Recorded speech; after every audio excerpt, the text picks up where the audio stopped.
ଆଉଳିରେ କ୍ଷତ୍ରିୟ ଧାକଡ଼ ସମାଜର ବୈଠକ ଅନୁଷ୍ଠିତ।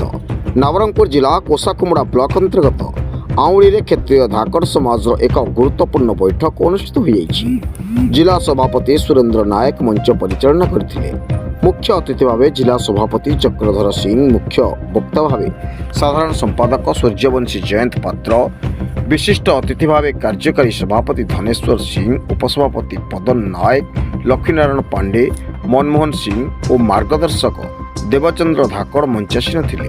ଅନ୍ୟମାନଙ୍କ ମଧ୍ୟରେ ଲକ୍ଷ୍ମଣ ନାୟକ, ମହେଶ୍ୱର ନାୟକ, ଭିକାରୀଚରଣ ନାୟକ, ବିପିନ ଭୁକ୍ତା, ବଳିରାମ ସିଂ, ସୁମିତ ସିଂ ଠାକୁର, ଜଳନ୍ଦର ସିଂ, କୈଳାସ ପାତ୍ର, ଲକ୍ଷ୍ମଣ ସିଂ, ଦଶମ ପାତ୍ର, ପଦଲାମ ପାତ୍ର, କୃଷ୍ଣ ସିଂ, ଭୁବନ ଧାକଡ଼, ବୀଣା ପାତ୍ର, ଲମୋଧର ନାୟକ ପ୍ରମୁଖ ଉପସ୍ଥିତ ଥିଲେ।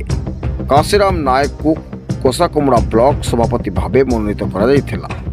ସମାଜର ଉନ୍ନତି ପାଇଁ ବିସ୍ତୃତ ଆଲୋଚନା କରାଯାଇଥିଲା। ନବରଙ୍ଗପୁରରୁ ଶିଶିର କୁମାର ଖୋରାଙ୍କ ରିପୋର୍ଟ, ଷ୍ଟାର 1 TV।